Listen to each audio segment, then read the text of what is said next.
अगर हम सबसे पुराने रेफरेंसेस की बात करें तो शायद सबसे पुराना जो रेफरेंस मिलता है वो हमें वात्सायन के कामसूत्र में मिलता है। कामसूत्र मुझे लगता है कई लोग जानते हैं, बट काफी लोगों ने उसके बारे में सिर्फ नाम ही सुना है। बट कामसूत्र में हमें जो मतलब जिस चीज के लिए कामसूत्र फेमस है उसके अलावा भी अलग अलग चीजें हमें उस जमाने के बारे में मिलती हैं।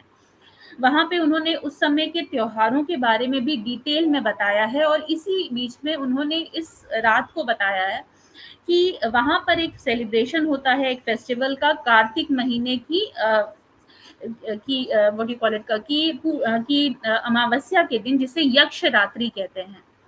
यक्ष रात्रि का जो ये रेफरेंस है, वात्सायन का कामसूत्र फर्स्ट सेंचुरी बीसीई से थर्ड सेंचुरी कॉमन एरा के बीच में कंपोज किया गया माना जाता है। उस समय इन लोगों ने ये उस समय इन लोगों ने ये फेस्टिवल, या उस समय इन लोगों ने ये लाया था।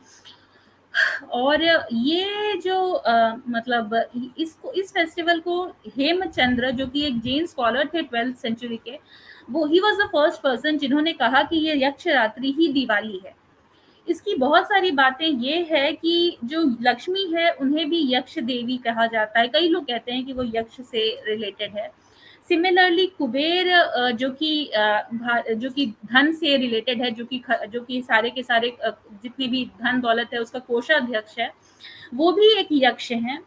और ये जो रात्रि की बात होती है जहां पर कि जगह जगह पे दिए जलाए जाते हैं। अच्छा, इसके अलावा एक और बात है कि ये सारे जो एसोसिएशन है, इससे लगता है कि ये कहीं ना कहीं से शुरुआत में जो यक्ष देवी देवताओं की पूजा लक्ष्मी से स्टार्ट की गई थी, और यही धीरे धीरे दिवाली बनती चली गई, जिसका नाम चेंज होकर के ऑब्वियसली दिवाली बन गया। आगे अगर हम आए तो हिंदू पुराणों में भी जगह जगह पे इनका रेफरेंस मिलता है।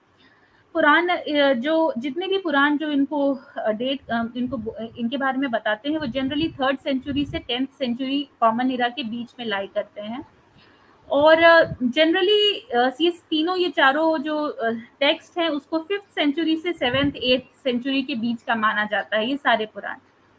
सबसे पहले अगर हम बात करें तो पद्मा पुराण में उनका रेफरेंस मिलता है, और पद्मा पुराण में ये बताया जाता है कि दिवाली के पहले के समय धनतेरस जो है वो माता लक्ष्मी के जन्म का दिन है। अब यहाँ पर माता लक्ष्मी के जन्म से ये मतलब है कि जब देवताओं, और ये जो कहानी है कई लोगों ने सुनी भी होगी, कि जब सबसे पहले समुद्र का मंथन किया गया तो उससे लक्ष्मी निकली। तो ये जो लक्ष्मी निकली ये धनतेरस के दिन निकली, ऐसा माना जाता है। और उसके बाद उसके तीसरे दिन दिवाली वाले दिन लक्ष्मी जी ने विष्णु जी से का वरण किया विवाह करने के लिए। और ये पद्म पुराण की वजह के में मेंशन है कि इस वजह से इनकी पूजा, या ये रीजन है दिवाली मनाने का। अगर हम आगे आए तो स्कंद पुराण, जो कि दूसरा एक पुराण है, वहां पर भी हमें रेफरेंस मिलते हैं कि आई एम सो सॉरी, ये थोड़ा गड़बड़ हो गया। वहां पर भी रेफरेंस हमें मिलते हैं अबाउट द फेस्टिवल। सबसे इसके अलावा जो सबसे एक इम्पॉर्टेंट फेस्टिवल रेफरेंस जिसको हम कहेंगे वो मिलता है नीलमत पुराण में। नीलमत पुराण प्राइमरीली कश्मीर के इतिहास के बारे में है, और ये 6th सेंचुरी से 8th सेंचुरी के बीच में कंपोज किया हुआ माना जाता है। ये वही टेक्स्ट है जिससे कि आगे चल के 11th 12th सेंचुरी में कालहन ने राज तरंगिनी इसको बेस बनाकर लिखी। इस बुक को बहुत ही रिस्पेक्टेड माना जाता है, और इसमें बहुत डिटेल में कश्मीर की हिस्ट्री, एटलीस्ट उस समय की जो उनकी नॉलेज है वो हिस्ट्री और वहाँ की कल्चरल लाइफ को डिफाइन किया गया है।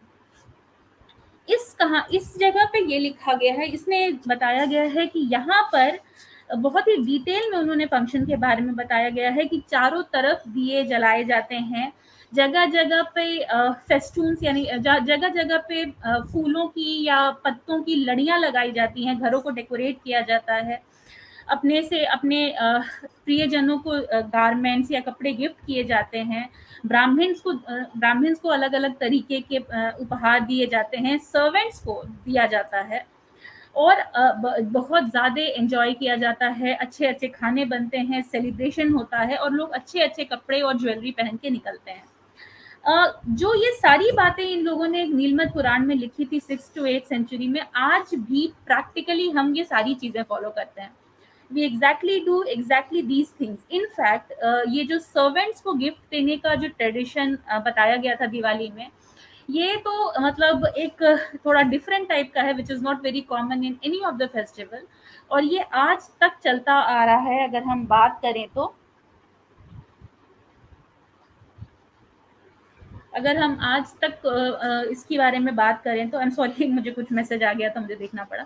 अगर हम बात करें तो इनफैक्ट अभी भी जो कॉर्पोरेट हाउसेज होते हैं, ये इन लोगों ने स्पेशली दिवाली पे वो अपने जो कर्मचारी है उनको बोनसेस देते हैं, और या तो बोनसेस नहीं तो अलग अलग तरीके के गिफ्ट्स दिए जाते हैं, अलग अलग तरीके के जो सीनियर एम्प्लॉयज हैं उनको भी तरह तरह के गिफ्ट दिए जाते हैं। तो ये एक ऐसा ट्रेडिशन है जो कम से कम 1200-1300 सालों से एटलीस्ट डॉक्यूमेंटेड वे में चला आ रहा है, 1200 से 1400 सालों तक।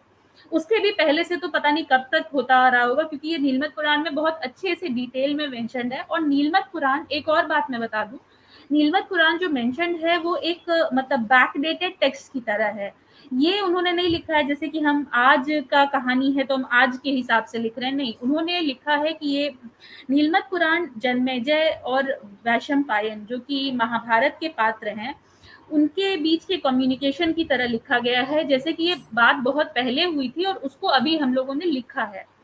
तो ये एक बहुत ही पुराना ट्रेडिशन, मतलब इवन गोइंग बाय दिस, ये जो दिवाली का ट्रेडिशन है ये उस समय भी 6th सेंचुरी के आसपास भी बहुत पुराना ट्रेडिशन था और यही सारे काम किए जाते थे।